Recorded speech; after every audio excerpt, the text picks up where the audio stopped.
인사합니다. 안녕하세요. 예, 예. 박수 쳐줘서 고맙습니다. 제가 늦게 온 게 아니고 이 자료를 제가 보낼 때 좀 잘못 보내서 다시 정리하려고 늦었습니다. 예, 제가 늦게 온 줄 알았습니까? 혹시 우리 지난주에 어디까지 했는가 기억납니까? 어디까지 했었습니까? 허브의 확률문까지 다 했었습니까? 그랬구나. 자, 이제 됐어요. 자, 가봅시다. 지난주에 이제 공부했던 내용 가볍게 정리하고 오늘 볼 건데, 요 경제론 2가 탄력성이었습니다. 탄력성은 매우 중요했잖아요. 자, 그럼 가봅시다. 지난주에 배웠던 거. 부동산 경제론 2 탄력성 매우 중요합니다. 정량적 지표 이런 거 기억납니까? 정량적 지표. 기억 안 나도 상관없어요. 어차피 10월 29일 날 기억나면 되니까. 자, 수요의 가격 탄력성이 있었습니다. 가격이 10% 상승할 때 수요량이 5% 감소한다면 그러면 수요의 가격 탄력성은 0.5이고 맞습니까? 네, 맞죠. 수요의 가격 탄력성은 이 수요량의 변화율을 가격 변화로 나눈 거예요. 그러니까 5%를 10% 나누는 거죠. 그럼 0.5. 0.5면 1보다 작으니까 탄력적, 비탄력적? 비탄력적. 그럼 5입니까? X입니까? 5입니다. 5. 색깔 다르게 해야지. 고설이니까 그렇게 5. 자, 2번 수요량의 변화율이 가격 변화율보다 크면 그랬습니다. 그러니까 수요량의 변화율이 가격 변화율보다 크다. 양 변화가 크다. 그럼 탄력적, 비탄력적? 탄력적. 수요의 가격 탄력성이 1보다 작고 아니라 크고 작고 아니라 크고 탄력적, 비탄력적? 탄력적. 그래서 이건 틀린 지문입니다. 2번 수요의 가격 탄력성이 완전 비탄력적입니다. 탄력성 0. 가격이 변화해도 수요량은 변하지 않고 수요의 가격 탄력성이 0이며 수요 곡선은 수평선이다. OX, X. 수평선이란 뭐다? 수직선. 그래서 틀렸습니다. 요 3번 지문은 요 수평선을 수직선으로 바꿔주면 옳은 지문이 되는 거예요. 자, 이제요 4번으로 갑시다. 수요의 가격 탄력성이 클수록 수요 곡선의 형태는 완만. 탄력적이면 완만. 그러면 기울기는 크다 작다? 작다. 기울기는 작다. 그래서 틀렸습니다. 4번 틀렸어요. 기울기가 크다가 아니라 기울기가 작다. 5번 용도가 다양할수록 대체재가 많을수록 시장을 세분할수록 수요의 가격 탄력성은 크고 수요곡선은 완만하다. OX 5. 수요 탄력성 결정령이 나오면 용세대지는 탄력적이다. 이렇게 생각나면 돼요. 자, 이 정도가 그동안 우리 시험에 출제했던 겁니다. 이제요. 6번 가격 변화율보다 공급량 변화율이 더 작답니다. 이건 이제 공급 탄력성입니다. 가격 변화율보다 공급량 변화율이 더 작다. 그러면 가격 변화율이 더 큰 거죠. 가격 변화율이 더 크면 탄력적, 비탄력적? 비탄력적. 공급 탄력성은 1보다 작다. OX 5. 비탄력성이 1보다 작으니까 5입니다. 6번 5. 7번 용도가 다양하고 용도제한이 영위할수록 공급은 탄력적이고 공법상 규제가 완화될수록 탄력적이고 생산에 소요되는 기간이 길수록 탄력적, 비탄력적? 요거는 비탄력적이 되는 거죠. 길수록. 그럼 이건 짧을수록 탄력적 그래야 돼. 그래서 이 세 가지 사항이 주어졌잖아요. 용도가 다양하고 용도 제한이 영위할수록 공법상 규제가 완화될수록 생산에 소요되는 기간이 길수록 이렇게 나왔는데 요 세 가지 중에서 요거 마지막에 있는 거 얘는 공급을 비탄력적으로 만드는 거야. 그래서 전부 다 탄력적이라면 틀렸죠. 이건 짧을수록 탄력적이니까 7번은 틀렸습니다. 자, 이제 부동산 시장론으로 가죠. 시장의 기능은 그렇게 중요성이 있는 게 아니라 부동산 시장의 특징은 중요성이 있다. 일반 부동산 시장은 시장의 불안전성으로 인하여 자원 배분의 기능을 수행할 수 없다. OX, X.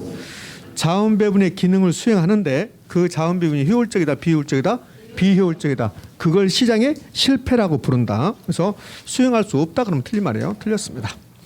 2번 부동산 시장에서는 어떤 특정 지역에 국한되는 시장이 지역성이 존재한다. 국지적 시장이 된다. 지역별 부분 시장이 된다. 옳은 지문.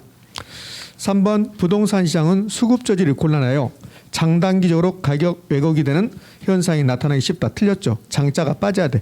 단기적으로 가격 왜곡. 그래서 3번 틀렸습니다. 4번 정부가 엄청나게 개입해 시장에 정부의 과다한 규제는 부동산 시장의 자율 조절 기능을 저하시켜 시장을 불안전하게 만든다. OX 5. 자, 이제요 효율적 시장입니다. 효율적 시장은 약성, 중강성, 강성, 그다음에 초과이윤 여부. 그 시장이 없는 걸 이용하면 초과이윤을 얻을 수 있다. 강성은 어느 경우도 어떠한 정보를 이용한다더라도 초과이윤은 없다. 약성은 과거의 정보, 그다음에 기술적 분석을 하고 있다. 그래서 약성에서는 과거의 정보, 기술적 분석을 통해서 초과이윤을 얻을 수가 없다. 약성에서 초과이윤을 얻을 수 있는 방법, 현재의 정보 이용해라, 기본적 분석해라, 미래의 정보 이용해라. 그다음에 중강성 효율적 시장은 어느 경우에만 초과이윤이 있다. 미래의 정보 이용했을 때만. 부동산 시장도, 불안정인 시장도, 독점 시장도 할당 효율적 시장이 될 수 있다 없다? 있다. 이렇게요. 있습니다. 자, 1번. 약성 효율적 시장은 과거의 정보가 반영되어 있는 시장으로 과거의 정보를 이용하거나 기술적 분석으로 초과이윤을 획득할 수 있다. OX, X 획득할 수 없다.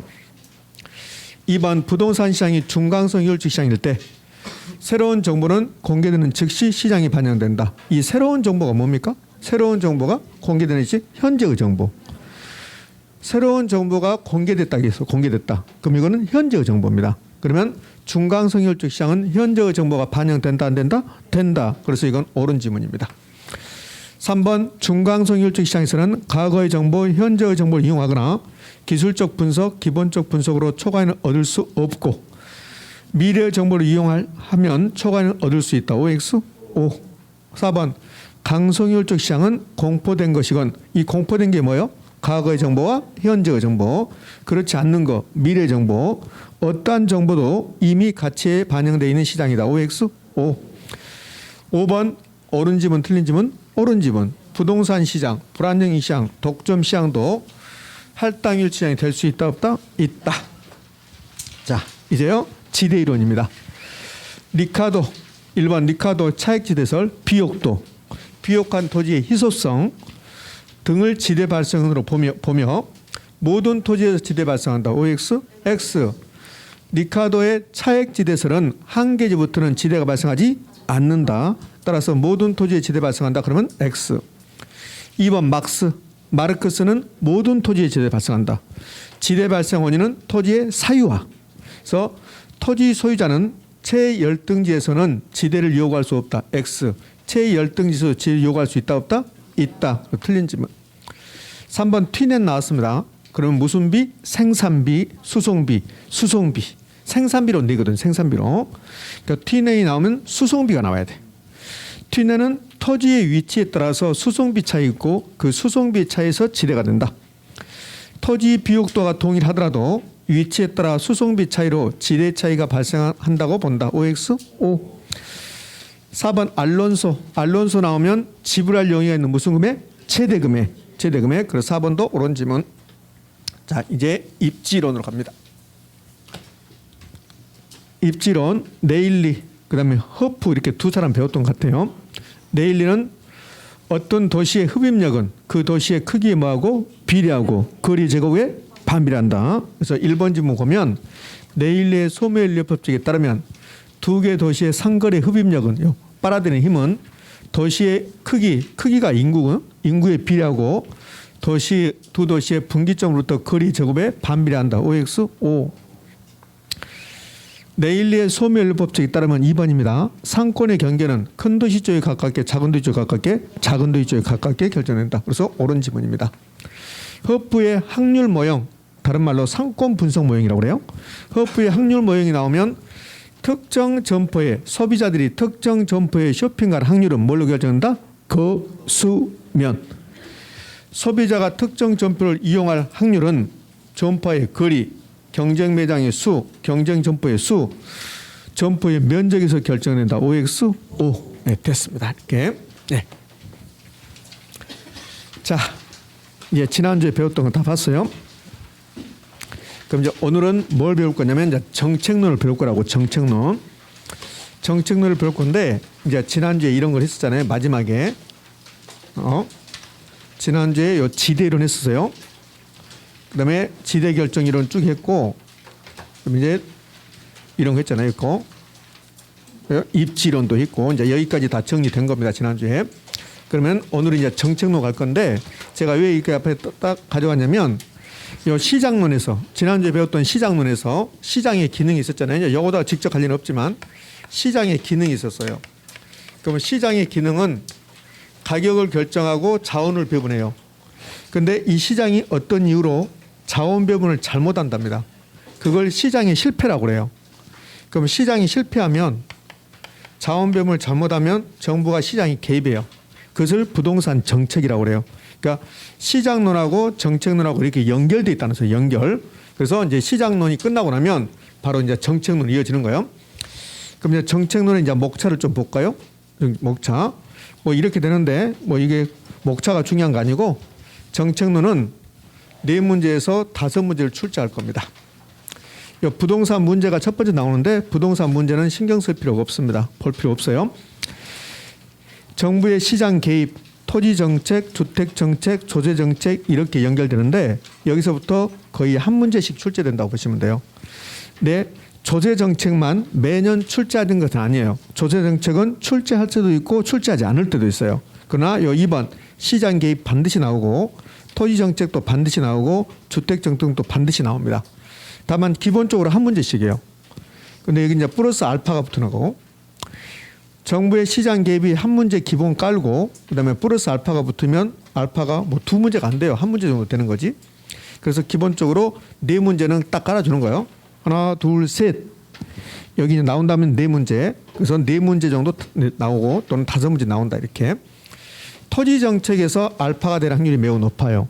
그러니까 주택 정책이 2문제 나오고 뭐 이러진 않거든요. 그러니까 토지 정책에서 2문제 나올 확률이 매우 높죠. 대부분이 토지 정책이니까 그렇습니다. 자, 이렇게 구성되는데 이제 정책론이 어떻게 흘러가는가를 이제 좀 보자고요. 흐름도를. 자, 필기노트 52쪽에 이제 부동산 정책의 개념이 이렇게 나왔어요. 양 사이드에 이렇게 참고 표시 나왔네요. 참고 표시 나온 것은 시험에 안 나온다고 그랬잖아요. 그러니까 여기서 시험에 나올 것은 하나도 없어요. 자, 이렇게 되는 거예요. 이 부동산 정책이 뭡니까? 지금 그러고 있잖아요. 정책이. 부동산에 문제가 있습니다. 그러니까 부동산 문제는 크게 보면 이렇게 나눌 수 있어요. 토지 문제와 주택 문제.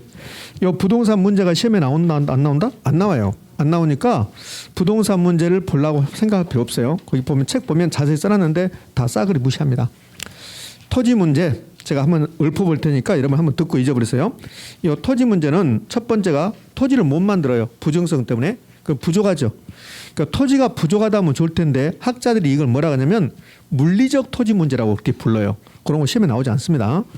그 부족하면 못 만들고 부족하면 토지 가격은 높아질까 떨어질까? 높아져요. 그러니까 토지 가격이 높아진다? 뭐 집가구 현상 그런다고? 그러면 좋을 텐데 이걸 또 부동산 학자들은 뭐라 하냐면 경제적 토지 문제 이렇게 불러요. 이렇게. 초창기 시험은 그걸 냈다고. 근데 요즘은 그런 걸 내지도 않아요. 또 하나의 문제. 그러니까 지금까지는 토지 문제가 토지가 부족합니다. 토지가 비쌉니다 했잖아요. 또 문제는 있는 사람은 많이 가지고 있고 없는 사람은 없고 그래요. 그러니까 소유가 편중돼 있다는 거예요. 이런 것들이 토지 문제입니다. 주택 문제도 마찬가지죠. 주택이 비싸다 부족하다. 주택이 싸게 많이 공급되면 문제점이 없겠죠. 그런데 비싸고 부족하다. 그게 주택 문제예요. 그러면 이런 문제를 방치할 수는 없잖아요. 방치할 수 없으니까 정부가 이런 문제를 해결하기 위해서 개입한대요. 부동산 문제를 해결하기 위해서 정부가 시장에 개입한대. 무슨 시장에? 부동산 시장에. 그걸 부동산 정책이라고 그래요. 지금 부동산 정책들이 대선 후보들이 하겠다고 쏟아져내잖아요. 그렇게 할지는 모르겠지만 이제 그게 다 부동산 정책이잖아요. 자, 구체적으로 가면 부동산 문제는 토지 문제, 주택 문제가 있겠네. 그럼 토지 문제를 해결하기 위해서 정부가 무슨 시장에 개입할까? 토지 시장에. 이걸 토지 정책. 공법 선생님한테 주로 배웁니다.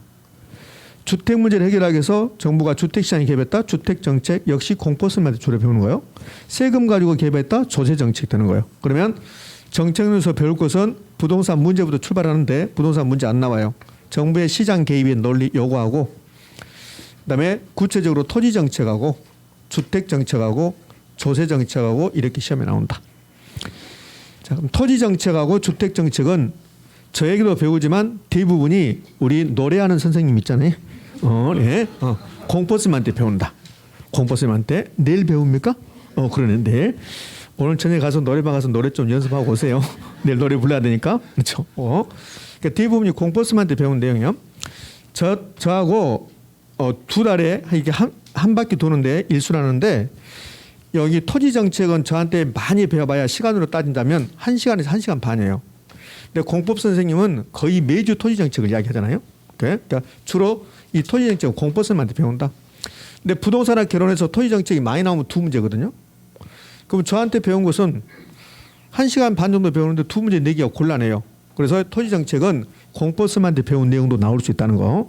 그다음에 주택 정책도 마찬가지입니다. 주택법 배우는 내용이 주택 정책이잖아요. 조세 정책은 세법선생님한테 배운 내용. 최근에 특히 이 조세 정책은 부동산학 개론에서 나오는데 계속 세법선생님한테 배운 내용이 나옵니다. 그러니까 이 부분은 2차 과목에서 배우는 내용들이 우리 부동산학 개론에서 나올 수도 있다. 그 부동산학 개론은 공법 내용도 나오고 민법 내용도 나오고 중개사법도 내용도 나오고 막 그래요. 왜 그런데요? 왜 다른 과목에서 배우는 내용이 부동산학 개론에서 시험에 출제된대요? 한번 말해 보실래요? 네가 해라 씨 물어보지 말고. 예? 부동산학이 종합 응용과학이니까 그래요. 부동산학이 여러 학문이 결합돼 있으니까 여기 것 저기 것 다 나올 수밖에 없다는 거예요. 그래서 2차 과목 선생님한테 배운 내용도 나올 수 있다. 선생님 나는 2차 과목 수업 안 듣는데요. 1차만 하는데요. 그래도 걱정하지 마세요. 나중에 전부 다 그동안 여기 토지정책, 주택정책, 공법 선생님한테 배웠던 내용들이 우리 시험에 나올 수 있는 것을 제가 다 언급해 줍니다. 공법 선생님한테 배운 모든 내용이 우리 부동산학 개론에서 나오는 건 아니에요. 주로 어디에서 배운 내용이 나오냐면 국토의 계획 및 이용에 관한 법률에서 배운 내용이 우리 시험에 출제해요. 이 조세정책도 세법 선생님한테 배운 거 물납이 어떻고 취득세율이 어떻고 이런 걸 내는 게 아니에요. 그냥 아주 가벼운 내용 조세에 대해서 가벼운 내용이 우리 부동산학 개론에서 나올 뿐입니다. 자 이렇게 이제 구성됐습니다. 그럼 이제 이런 걸 공부한다. 그럼 어디서부터 공부해야 돼요? 정부의 시장 개입부터 공부해야 돼. 개입. 요 개입이 정책이 시작이니까. 그러니까 문제는 부동산 정책은 부동산 문제부터 시작이에요. 근데 문제는 시험에 안 나온다 했잖아요. 그러니까 빼고 정책부터 아니 시장 개입부터 자 가봅시다. 정부의 시장 개입 필요성 얘는 시험 지문에 아주 잘 나옵니다. 그럼 정부가 시장에 개입하는 이유 필요성은 시장이 자기 역할을 못하니까 그래요. 이걸 시장의 실패라고 그래. 시장은 뭐 해야 되냐면 자원을 배분해야 돼요. 그것도 자원 배분을 효율적으로 하면 좋을 텐데 어떤 이유로 자원 배분을 잘못했대요. 이걸 자원 배분의 비효율성, 다른 말로 시장의 실패. 그럼 시장의 실패를 수정하기 위해서 정부가 개입할 수 있다 이렇게 나온다고. 이 지문은 엄청 잘 나오죠. 시장의 실패가 무슨 말인지 몰라도 여기서는 맞출 수 있어야 돼요. 정부는 시장의 실패를 수정하기 위해서 개입할 수 있다 이렇게 냅니다. 그럼 뭡니까 있습니까? 오 이렇게. 자, 또 하나 시장에 맡겨서는 안 되는 것들이 있어요. 그것을 사회적 목표라고 그래. 우리 사회에서 꼭 달성해야 될 목표가 있다. 그럼 그 사회적 목표를 달성하기 위해서 정부가 시장에 개입할 수 있다 없다? 있다. 근데 이 사회적 목표는 한두 가지가 아니에요. 그래서 여기다 뭐라고 쓸 수가 없습니다. 그래서 이제 예를 들어놨어요. 소득 재분배, 주거복지 등 이렇게 써놨어요. 제가 이거 설명할 때 이런 이야기를 하는데 30년 전에 우리나라의 문제점은 양극화 이런 문제점이 없었을 겁니다. 30년 전에 우리나라의 문제점에 아마 비정규직 문제 이런 거 없었어요. 30년 전에는 뭐 비정규직 이런 말 자체가 우리가 모르고 있었으니까. 그러니까 30년 전에 우리 사회의 문제점과 지금 우리 사회의 문제점은 달라요. 아마 30년 전에 우리 사회의 문제점 이런 거 있을 거예요. 민주화. 그렇죠? 그다음에 지역감정 해소 뭐 이런 말이 있었을 거라고. 근데 지금은 뭐 지역감정 해소, 민주화 이런 말은 없잖아요. 다만 양극화 해소합시다. 비정규직 문제를 해소합시다. 지역 간 격차를 줄여봅시다. 이런 말 나오잖아요. 그러니까 사회적 목표는 시대에 따라 달라지는 거야. 그러니까 뭐라고 말할 수 없죠. 근데 소득 재분배는 돈 많은 사람들이 돈 없는 사람을 도와주는 거야. 근데 국가가 개입하지 않으면 그런 일은 없어요. 제가 연봉이 엄청나게 많다고 봐요. 근데 그래서 제가 여러분이 막 도와주고 이러진 않는단 말이에요. 그래서 국가가 세금 가지고 소득 재분배 하겠다는 소리예요. 제가 연봉이 만약에 10억이다. 그럼 너 10억 연봉이요? 세금 3억 내. 그래서 소득 수준이 낮은 사람 도와주는 거. 이게 소득 재분배예요. 그 소득 재분배는 국가가 하는 거예요.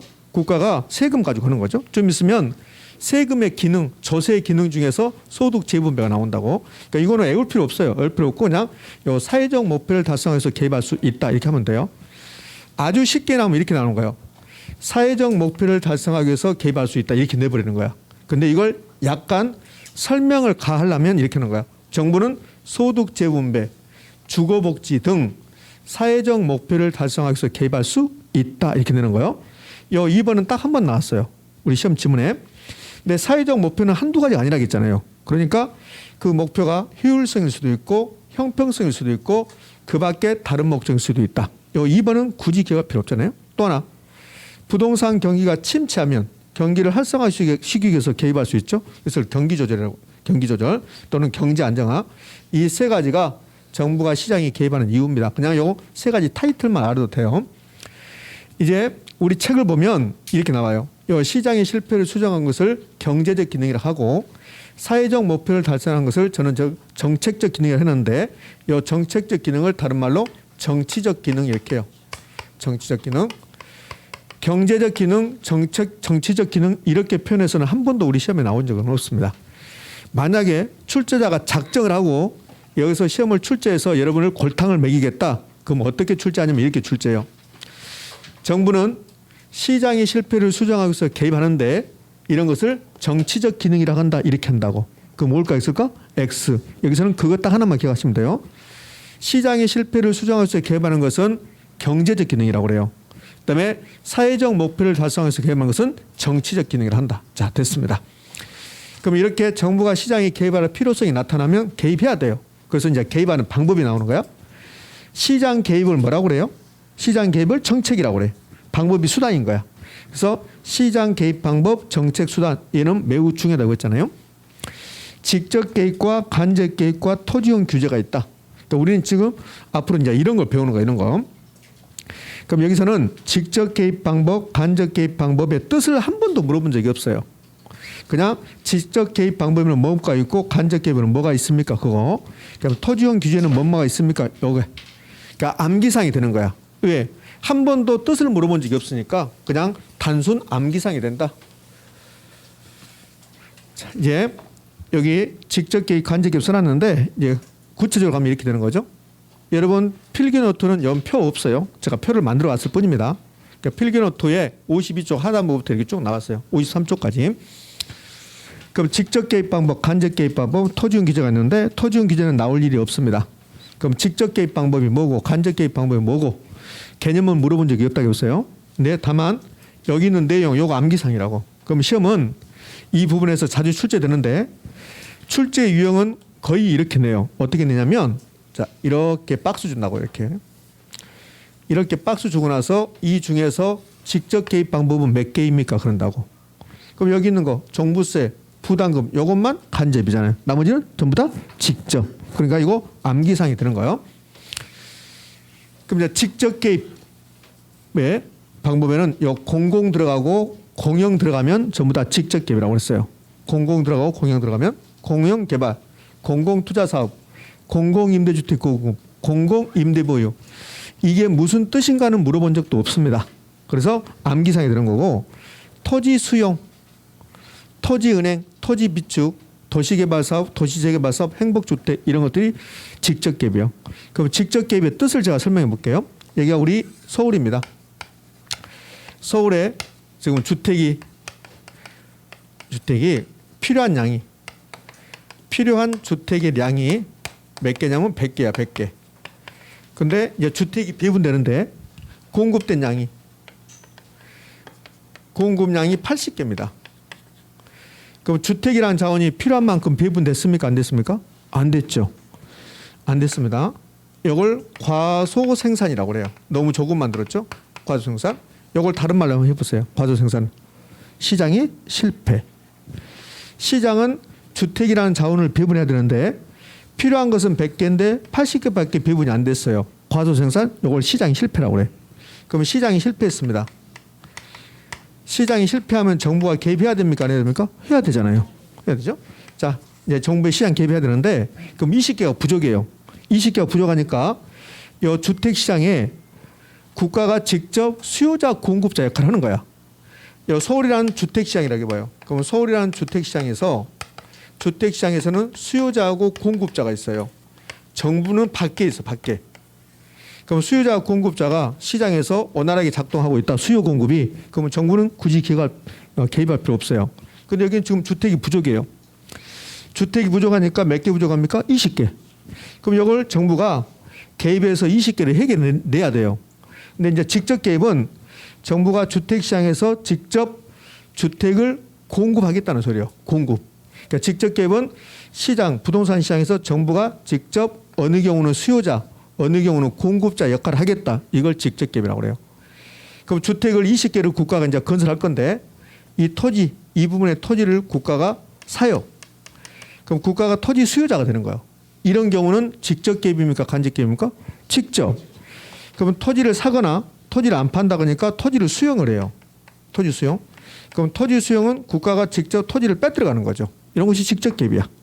그럼 여기다가 공공임대주택을 공급해요. 공공임대주택 공급합니다. 임대주택 20개를 공급해요. 그럼 공공임대주택은 주택시장에서 정부가 직접 공급자 역할을 하는 거죠. 그럼 직접 개입, 간접 개입? 직접 개입. 이런 것을 직접 개입이라고 그래요. 공공임대주택의 중에서 행복주택이라는 게 있어요. 행복주택은 공공임대주택의 하나의 종류입니다. 그럼 행복주택이 나오거나 공공임대주택이 나오면 정부가 주택시장에 직접 공급자 역할을 하겠다는 소리예요. 그럼 직접입니까? 간접입니까? 직접. 여기까지가 이제 직접 개입인데 이럴 수 있어요. 어떨 수 있냐면 지금 20개가 부족하거든요. 20개가 부족하니까 국가가 이걸 20개를 어떻게 할 것인가 생각하다가 현대건설한테 전화를 해서 물어봤어요. 왜 서울에 지금 주택 20개가 부족한데 공급하지 않고 있냐. 그러니까 현대건설이 수지타산이 맞지 않는다고 한다고. 그러니까 국가가 그러면 아파트 건설할 때마다 보조금 줄게. 1억씩 보조금 줄게. 그러면 하겠니? 그런다고. 그러니까 현대건설이 오케이 이렇게 했다고. 그럼 이 보조금을 주면 정부가 아파트를 건설해 준 게 아니죠. 그럼 어디가 건설한 겁니까? 현대. 그러니까 이것은 직접이 아니고 이것은 간접이란다. 간접. 그러니까 직접 개입은 부동산 시장, 토지 시장, 주택 시장에서 정부가 직접 수요자 공급자 역할을 하는 거. 반면에 간접 개입은 돈 가지고 수요자 공급자를 자극시켜 주는 거. 이걸 간접 개입이라고 그래요. 그럼 이제 직접 개입, 간접 개입을 뜻은 알았으니까 뜻은 이제 시험에 나오지 않는다고 그랬어요. 이제 외우셔야지. 그럼 이 직접 개입에 공공 공영 들어간 것은 정부가 국가가 직접 하겠다는 소리야. 국가 지자체 등이. 그래서 이거 공공 공영 들어간 것은 외울 필요가 없어 이제. 그럼 여기 토지 수용 버튼은 이름에 공공 공영이란 말이 안 들어가잖아요. 그럼 토지 수용은 직접 개입이다 이렇게 기억하셔야 되고 토지은행 다른 말로 토지 비축 이걸 또 다른 말로 해볼까요? 토지은행 토지 비축 또 다른 말로요. 공공 비축 그래요. 미래에 토지를 쓰기 위해서 10년 후에 국가가 토지를 사용하기 위해서 미리 토지를 사서 가지고 있는 거. 그럼 토지 시장에서 정부가 직접 토지 수요자 된 거야. 그러니까 10년 후에 이걸 팔아. 그럼 공급자 하는 거라고. 이거 직접 개입. 도시개발 사업, 도시재개발 사업 전부 다 국가가 하고 있거든요. 이거 직접 개입. 이 행복주택이 뭡니까? 공공임대주택. 여기 있는 거 최소한 여기 있는 걸 알아야 돼. 여기 등이니까 무수히 많아요. 근데 최소한 여기 있는 거 알아야 된다. 이제 간접 개입은 더 쉽다고 그랬어요. 간접 개입은 돈 나오면 간접 개입이야. 세금, 부담금, 보조금. 근데 세금이 잘 나오는데 세금이라고 안 나오죠? 이렇게 주는 거예요. 취득세, 종부세. 취득세가 2번, 종부세가 3번 나와요. 종부세는 줄임말 종합부동산세. 시험은 종합부동산세라고 나옵니다. 그다음에 부담금, 보조금. 보조금 중에서 가장 대표적인 게 임대료 보조. 임대료 보조가 6번인가 나올걸요. 임대료 보조를 주면서 직접 개입이냐 간접 개입이냐. 금융 지원. 다른 말로 융자 지원. 다 돈입니다. 다만 여기 대부비라고 총부채 상환비율은 뒤에 돈 이런 말이 없어요. 이런 게. 이 돈이라는 개념이 안 들어갑니다. 그런데 대부비를 높여주거나 총부채 상환비를 높여주면 그러면 돈을 많이 빌려주는 거야. 은행에서. 그럼 결국 돈하고 관련된 거죠. 정부가 대부비를 높여주거나 총부채 상환비를 높여주거나 대부비를 다운시키거나 총부채 상환비를 다운시켜요. 이렇게 해서 개입합니다. 그러면 직접 간접? 간접. 대부비율과 총부채 상환비율이 요즘 잘 나오고 있어요. 직접인가 간접인가? 토지용 규제는 한 번도 나온 적이 없음. 이제 이게 안 나온 거예요. 다음 중 토지용 규제는 수단은 이렇게 해서 나온 적이 없어요. 왜 안 나오냐면 경제 논리는 시장에 개입하는 방법이 경제학에서는 이 2가지밖에 없어요. 이렇게 직접 개입, 간접 개입. 근데 토지 정책으로 오면 토지용 규제가 하나의 정책 수단으로 이제 나오는 거야. 토지 정책에서만. 그럼 주택 정책에서는 토지용 규제가 없잖아요. 그러니까 경제 논리는 요 두 가지야. 그러니까 시험은 요걸 내지 않고 요 두 가지만 되는 거예요. 이렇게. 자, 토지용 규제를 굳이 따져보면 이런 뜻이잖아요. 토지 이용할 때 정부가 규제한다는 거야. 제가 어렵사리 이 토지를 하나 샀어요. 여기다. 이렇게 토지를 하나 샀는데 어렵게 돈 벌어서 걸어서 샀어요. 저는 여기다 멋지게 30층짜리 건물 하나 짓고 싶어요. 근데 국가가 여기를 그린벨트로 지정한대. 그린벨트로. 그럼 제가 이 토지 이용할 때 내 마음대로 할 수 있다 없다? 없다. 그게 토지용 규제야. 네 토지 이용할 때 네 마음대로 하지 말아라. 이게. 그러면 지역지구제가 가장 대표적인 게 토지용 규제입니다. 그린벨트는 어디입니까? 개발제한구의 용도구요. 우리나라 모든 토지에 용도 지역이 지정되거든요. 그럼 용도 지역 중에서 만약에 자연환경 보존지역이 지정된다고, 여기가 자연환경 보존지역으로 지정되면 제가 30층짜리 건물 지을 수가 없습니다. 자연환경 보존지역은 벌써 건폐율 20%밖에 안 되니까. 그렇죠? 그게 토지용 규제입니다. 자, 용도지구, 고도지구. 내가 산 땅이 고도지구로 지정돼요. 고도지구로 지정되면 높은 건물 지을 수 있다 없다? 없어요. 그러니까 내 마음대로 안 되는 거예요. 이걸 토지용 규제라고 그래요. 혹시라도 여기 지역지구제를 주면서 어디에 속합니까? 그러면 토지용 규제라고 해야 돼. 더 어렵게 냈다. 그러면 이제 그린벨트를 주는 거야. 개발 제한구역을 주면서 세 가지 중에서 어디에 속합니까? 이렇게 물어봐. 그럼 어디입니까? 토지용 규제. 개발 제한구역 여기 있잖아요. 개발 제한구역 용도구요. 토지 이용할 때 네 맘대로 하지 말고 국가에서 인가받고 허가받고 해라. 인허가제도, 건축규제, 지구단위 계획 이런 것들이 전부 다 토지용 규제입니다. 토지용 규제는 크게 신경 쓸 필요 없음. 자, 이제 개입해봤어요. 그러니까 지금까지 했던 논리가 이렇게 되는 거예요. 지금까지 했던 논리를 제가 여기 주택시장 가지고 한번 설명해 볼게요. 임대주택 시장입니다. 그럼 이 임대주택 시장에 문제점이 있어요. 그럼 임대주택 시장에 무슨 문제점이 있냐면 임대료가 너무 높아요. 이렇게. 이게 부동산 문제예요. 그럼 이 문제를 해결하기 위해서 정부가 시장에 개입할 수 있죠. 그럼 저건 임대주택 시장에 문제점이 있어서 정부가 이제 개입하는 거예요. 지금 여기까지가 지금 여기까지인 거예요. 여기까지. 볼래요? 여기. 시장에 문제점이 있어서 정부가 개입한다. 개입의 필요성이 나타났어요. 그럼 개입할 때 방법이 있잖아요. 방법. 그럼 이제 방법을 알아봐요. 이 방법이 직접 개입도 있고 간접 개입도 있고 토지용 규제도 있어요. 이건 주택 정책이니까 토지용 규제는 빠지는 거죠. 없는 거지. 토지 정책만 이거 있는 거고. 그럼 직접 개입할 수도 있고 간접 개입할 수 있어요. 그러면 여기 임대료가 너무 높으니까 이제 방법을 임대료를 규제하자. 이 정책이 있고 아니다. 임대료 보조를 하자. 이런 정책이 있다는 소리예요. 이 임대료 규제는 굳이 따지자면 이 직접 개입 방법에 속해요. 그러니까 논란이 있으니까 직접 물어보지 않지만 임대료 규제를 직접 개입 방법이라고 하는 학자들이 많거든요. 근데 이 임대료 보조는 직접입니까? 간접입니까? 간접이야. 간접. 좋아요. 그러면 임대료 규제를 했다고 합시다. 임대료가 높아서 임대료 규제를 했어요. 그럼 그 결과가 규제 정책을 실시했으면 그 결과가 어떻게 됐을까? 임대료가 다운됐을까? 임대료가 너무 높으니까 개입했잖아요. 다운됐을까? 그 결과가 어떻게 됐을까? 이걸 효과라고 그래요. 효과. 그래서 좀 있으면 효과를 많이 배우게 돼요. 왜? 정책은 이 정책을 펴면 어떤 효과가 있습니까? 이걸 봐야 되니까 효과. 그럼 이 효과가 좋을 수도 있고 나쁠 수도 있어요. 이 효과가 좋으면 좋은 건데 효과가 나빴다. 그러면 오히려 정부의 시장 개입이 더 나쁜 결과를 초래했다는 소리야. 그걸 정부의 실패라고 불러요. 정부의 실패. 의미하셨습니까? 그럼 이 정부의 실패는 나오면 지문 하나밖에 안 나와요. 시장의 실패는 시장이 자기 역할을 못하는 거고 정부의 실패는 정부가 시장에 개입했더니 더 나빠졌다는 거야. 이걸 정부의 실패라고 그래. 그럼 이 정부의 실패가 시험에 나오면 어떻게 나오냐면 정부의 시장 개입은 실패할 수도 있다 이렇게 내요. 뭡니까? 있습니까? 오. 또 다른 말로는 정부의 시장 개입으로 자원 배분의 비효율성이 심화됐다. 더 나빠졌다는 소리야. 정부는 이 자원 배분의 비효율성을 감소시키기 위해서 개입했는데 내 정책 수단을 잘못 설정해. 임대료 보조를 했어야 되는데 임대료 규제함으로써 정책 수단을 잘못 선택해버리면 오히려 더 나빠질 수 있다. 이걸 정부의 실패라고 그래요. 또 다른 말로 정부의 시장 개입으로 사회적 후생은 만족감 이런 뜻이죠. 사회 전체의 만족감이 오히려 뭐한다? 감소한다. 이걸 정부의 실패. 의미하셨습니까? 예, 됐어.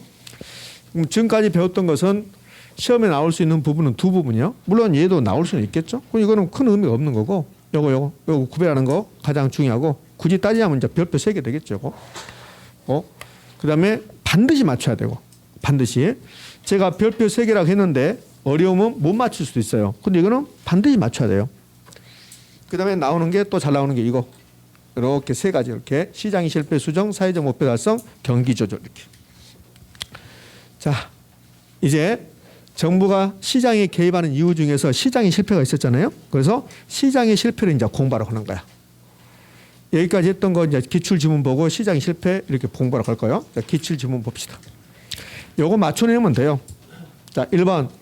정부가 부동산 시장에 개입하는 이유에는 시장의 실패 보완, 시장의 실패 수정, 그다음에 부동산 시장의 불안정 등이 있다. 부동산 시장이 지금 불안정하다. 그러면 이 불안정성을 해소하기 위해서 경기를 조절하기 위해서 경제를 안정하기 위해서 개발할 수 있다 없다? 있다. 5. 2번 주택시장에서 단기적으로 수요에 비해 공급이 부족해요. 수요에 비해서 공급이 부족합니다. 그러면 물량이 부족하니까 주택가격이 막 올라가고 이런 현상이 발생하겠죠. 그러면 시장의 실패가 발생할 경우 이는 정부의 주택시장에 대한 개입의 근거가 된다. OX? O 이렇게. 시장의 실패가 발생했다. 정부가 개입해야 된다. 그러잖아요. 3번 부동산에 대한 부담금 제도나 돈 나왔습니다. 보조금 제도는 정부의 부동산 시장에 대한 직접 개입 방식이다. OX? X. 직접이다. 간접이다. 간접이다. 다음 주는 저를 안 봅니다. 다다음 주 볼 건데 다다음 주도 이렇게 좀 크게 대답해 주시기 바랍니다. 다다음 주는 투자론을 할 거예요. 다다음 주 기대할 겁니다. 자, 요거는 X입니다. 자, 4번하고 5번은 31회 때 나왔던 거예요. 31회 때. 31회 때. 근데 이렇게 지문 만든 게 아니라 이렇게 준 거예요. 이렇게 박스 준 거예요. 이렇게 박스를 주고 나서 이 중에서 직접 개입 방법과 간접 개입 방법을 구분하십시오. 이렇게 나왔다고. 근데 제가 이거 지문 만들어낸 거예요. 토지은행 직접, 공영개발사업 직접, 공공투자사업 직접 개입 유형에 해당하고 총부채 상환비율, 간접, 종합부동산세, 부담금, 간접. 됐죠? 이렇게. 그다음에 5번 금융지원정책 돈이네요. 그럼 직접 간접. 그래서 5 이렇게. 이 정도. 제발 여기까지 한 문제 나와주기를 바란다. 제발. 다 맞출 수 있을 거니까. 이거 틀려버리면 엄청나게 억울합니다. 자, 이제 시장의 실패로 가봅시다. 시장의 실패가 뭔데 요거 내지 않아요. 시장의 실패는 시장은 자원을 배분해야 돼. 근데 어떤 이유로 자원 배분을 잘못했다. 그것을 시장의 실패라고 그래요. 우리 서울의 주택이 100개가 필요해. 100개가.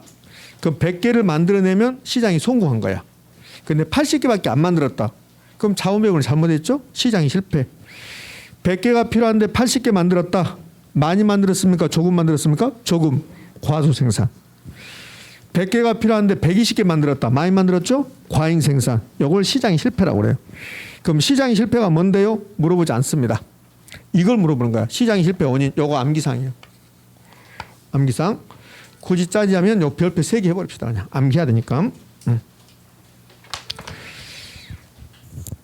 자, 이게 우리한테 암기상으로 그냥 주는 거예요. 자, 요 규모 경제라는 게 있습니다. 요 규모 경제 다른 말로 비용 체감 산업인데 그러면 시장이 실패해요. 근데 우리 시험은 규모 경제가 있으면 시장이 실패하는데 왜 규모 경제가 시장이 실패냐고 한 번도 물어본 적이 없어요. 그냥 규모 경제면 시장이 실패입니까? 이건 물어봐요. 결론만. 그러니까 우리가 공부하기가 좀 힘들 수 있어요. 이거 그냥 맨땅 헤딩이거든. 차라리 왜 규모 경제는, 왜 불안정 경쟁은 시장이 실패합니까? 이렇게 물어보면 좋을 텐데 그렇게 물어본 적은 없어요. 없고 그냥 요거 암기할 수 있는가를 물어보는 거야. 그럼 요거 암기상이 되는 거예요. 그럼 제가 왜 규모 경제하고 시장의 불안전성이 되면, 독점이 되면, 공급 독점이 되면 시장이 실패하는가? 그걸 제가 이제 설명할 거예요. 할 건데 설명 이해 안 되면 이해하지 마세요. 이해하지 말고 어차피 그 이유를 물어보지 않으니까 그냥 단순 암기사항이에요. 시장의 불안전성, 다른 말로 불안정인 시장. 불안정인 시장은 독점 시장, 과점 시장, 독점적 경쟁 시장. 이 독점은 한 명만 공급하는 거예요. 한 명만. 그게 공급 독점이라고. 그러니까 공급 독점이나 똑같은 말이야. 근데 독점을 주면 시장이 실패라고 금방 찾아내는데 공급 독점이라고 주면 이게 뭐지 그런다고. 이것도 독점이야. 독점. 그러면 지난주에 완전 경쟁 시장이 되려면 수요자 공급자가 엄청나게 많아야 된다고 그랬어요. 다수의 수요자, 다수의 공급자. 기억은 없겠지만 그렇지? 뭐래? 네? 근데 수요자 공급자가 소수다. 그럼 완전이다, 불완전이다? 불완전. 그러면 한 명만 공급한다. 그게 독점이라고. 그럼 우리나라에서 가장 대표적인 독점 기업은 뭘 같아요? 한전도 독점이에요. 한전. 또 KTNG. KTNG는 에서만 담배 만들잖아. 그것을 독점이라고 그래. 한 명만 공급하니까 공급 독점 이렇게 부른다고. 그러면 공급 독점이 나오면 시장이 실패라고 하면 돼요. 그냥. 시장의 불안전성이 나오든 불안정인 시장이 나오든 독점이 나오든 과점이 나오든 독점적 경쟁이 나오든 만약에 출제자가 독점적 경쟁을 줬다. 그 출제자 미친 거예요. 여기까지는 갈 필요 없어요. 이 정도만 하면 돼요. 정도. 독점, 공급 독점까지. 자, 그러면 왜 독점이 되면 시장이 불안전해지면 시장이 실패한가를 제가 설명할 건데 쉬워요. 매우. 자, 우리나라에 연탄이 몇 장이 필요하냐면 연탄이 100장이 필요해요. 100장이.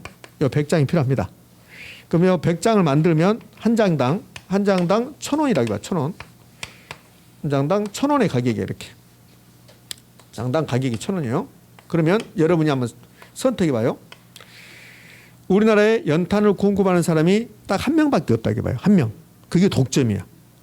그러면 필요한 양은 100장인데 100장을 만들면 한 장당 1,000원을 받을 수 있어요. 그러면 여러분이 연탄 공급자로 딱 독점적 지위를 가지고 있어. 여러분 혼자 공급해요. 그 필요한 양을 100장인데 100장을 만들어서 한 장당 1,000원을 받을 건지 아니면 70장만 만들어요. 그럼 70장만 만들면 한 장당 1,000원보다 더 많이 받아야 돼요. 왜? 100장 만들어서 1,000원인데 70장밖에 안 만들어내면 그 물량이 부족해지거든. 그럼 가격이 높아진단 말이에요. 그러면 70장을 만들면 한 장당 1,500원을 받을 수 있다고 해봐요.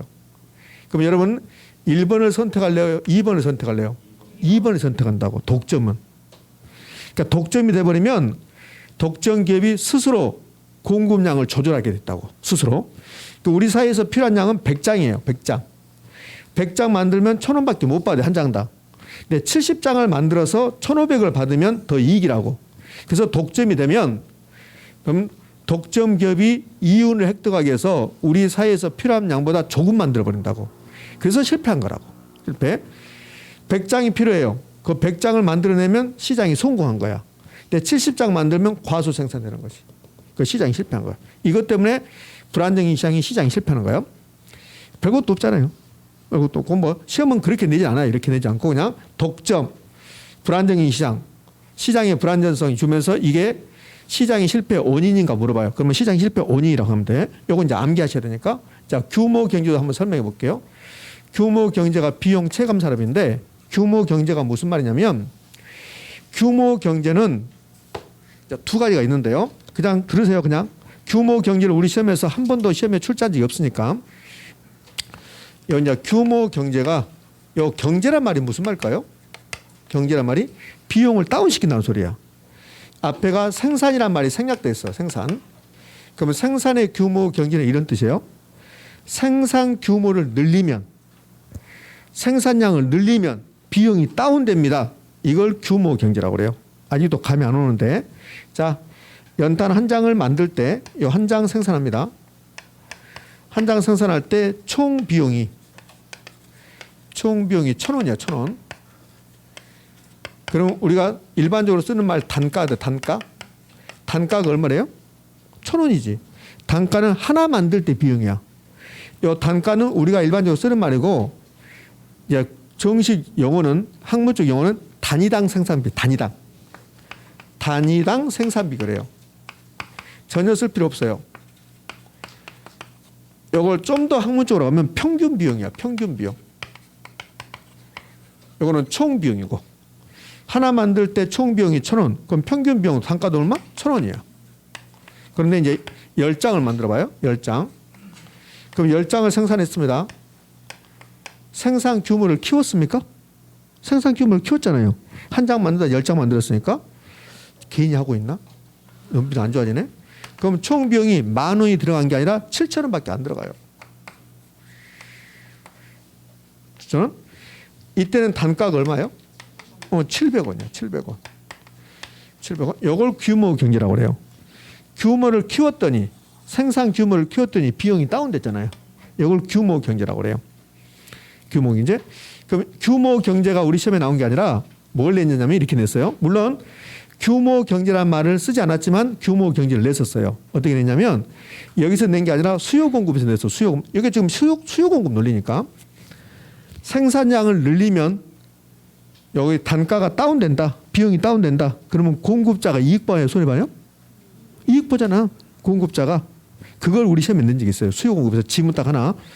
생산량을 늘림으로써 비용이 다운된다면 공급자가 이익 본다. OX? O. 이거 한번 낸 적이 있어요. 자, 그러면 규모 경제는 비용이 다운되죠. 비용이 다운되잖아요. 규모 경제가 비용이 다운되잖아요. 그래서 비용 체감산업을 한단 말이에요. 그러면 이게 왜 시장이 실패냐? 요 규모 경제가 있으면 독점이 돼. 독점이. 그래서 저는 이렇게 따로 써놨지만 다른 책을 보면 이렇게 나와요. 시장의 실패 원인에서 규모 경제를 따로 쓰는 게 아니라 시장의 불안전성과 규모 경제를 묶어놔요. 이렇게. 왜? 규모 경제가 독점이 되니까. 지금 하는 말이 어려우면 하지 마. 그냥 생각하지 말고 그냥 이해하지 말고 아 저런 게 있나 보다 하시라 그냥. 어차피 이거 암기할 거라니까. 근데 그냥 암기하는 것보다는 이해하고 암기하면 좀 쉬워요. 그래서 제가 설명하는 거예요.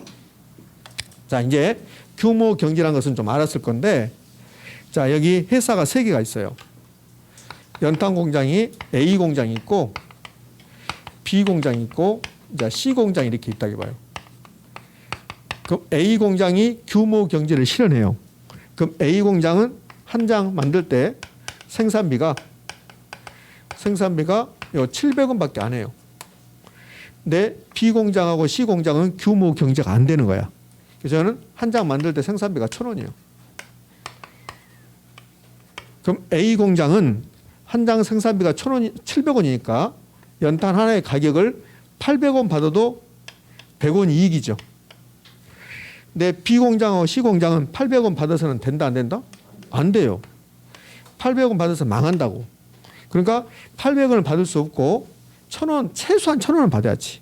1,000원. 1,000원 받는다기 봐요. 1,000원. 그러면 시간이 흘러가면 B 공장, C 공장은 A 공장한테 상대가 안 되는 거야. 그래서 이 두 개가 문을 닫아야 돼. 그럼 여기만 남는다고 요거. A가 규모 경제를 실현했어요. 그럼 A만 살아남는 거야. 그럼 A만 살아남으면 뭐가 돼요? 독점이 되는 거지. 독점. 그때부터는 A 공장이 자기 마음대로 해버리는 거야. 생산량을 줄이고. 그래서 규모 경제가 독점이 되는 거고 그래서 시장이 실패하는 거라고. 자, 공공재 예부 효과, 정보의 비대칭성, 정보의 불안전성, 역선택, 도덕제기. 역선택하고 도덕제기는 우리 시험에서 한 번도 등장한 적은 없습니다. 중개사 시험에서는. 근데 이제 차차 나오겠죠, 이런 거. 요거 이제 암기사항이야. 그러면 시험 문제는 이제 어떻게 출제하냐면 이렇게 출제해요. 이 부분에서는 시장의 실패 원인이 아닌 거 아주 직설적으로 하는 거야. 다음 중 시장 실패 원인 아닌 거. 그럼 여기 있는 거 시장 실패 원인이요.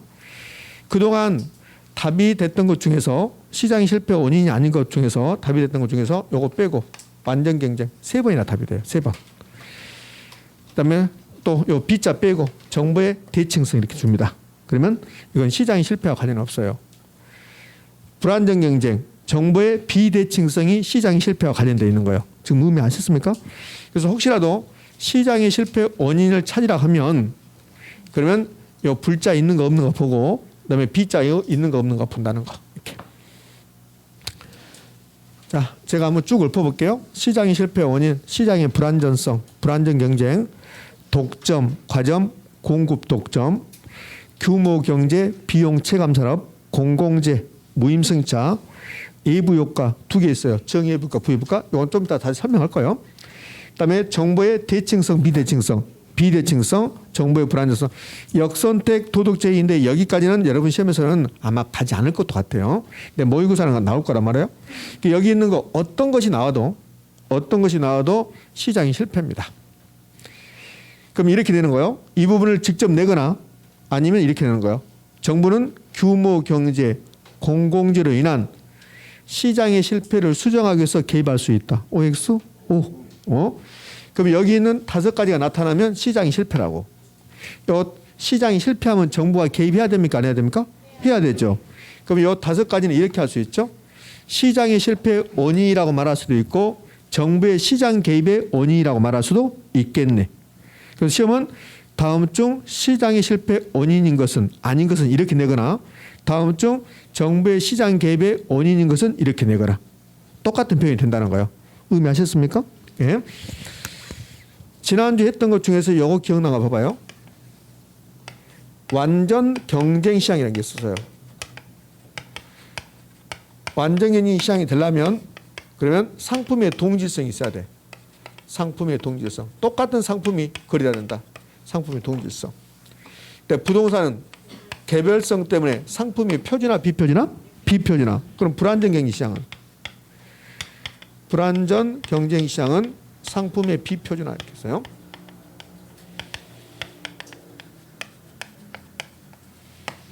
이렇게. 그 완전 경쟁은 시장이 실패 아니죠. 불안전 시장은 시장이 실패죠. 그죠? 그럼 요 기출지문 한번 볼까요? 기출지문이 29회 때요. 시장이 실패 원인은 가끔씩 나오는데 최근에 29회 때 내고 한 3년 동안 안 내고 있습니다. 지금. 그러면 여기 이제 기출지문이라고 나왔는데 지문 아니에요. 지문 아니고 실제 29회 때는 이렇게 됐어요. 시장이 실패 원인이 아닌 것 그랬어요. 1번 공공재, 2번 정보의 비대칭성, 3번 외부 효과, 4번 불안정 경쟁, 5번 재화의 동질성. 답 몇 번입니까? 5번 재화의 동질성. 재화의 동질성은 완전 경쟁이에요. 상품의 동질성이 재화의 동질성이잖아요. 그래서 이렇게. 요거는 지문이 아니라 단독 문제. 여기 있는 5가지 암기상이다. 암기하셔야 됩니다. 제가 여기 규모 경제 막 설명하고 연탄 몇 장 만들고 그랬는데 그게 이해 안 되면 이해할 필요 없어. 그냥 암기상이 될 거니까. 의미하셨죠? 여기 있는 거 어떤 것이 나와도 시장이 실패야. 무임승차가 나와도 시장이 실패고 공공재가 나와도 시장이 실패고 정부는 공공재로 인한 무임승차의 문제를 해결하기 위해서 개입할 수 있다. OX, O 이렇게. 자, 그러면 이 중에서 단독 문제 나올 수 있는 거. 이거는 이제 암기사항이고 이 5개 중에서 단독 문제 나올 수 있는 게 2가지야. 공공재하고 외부 효과. 이 2가지. 그럼 이 2가지는 이제 공부하러 가셔야 돼.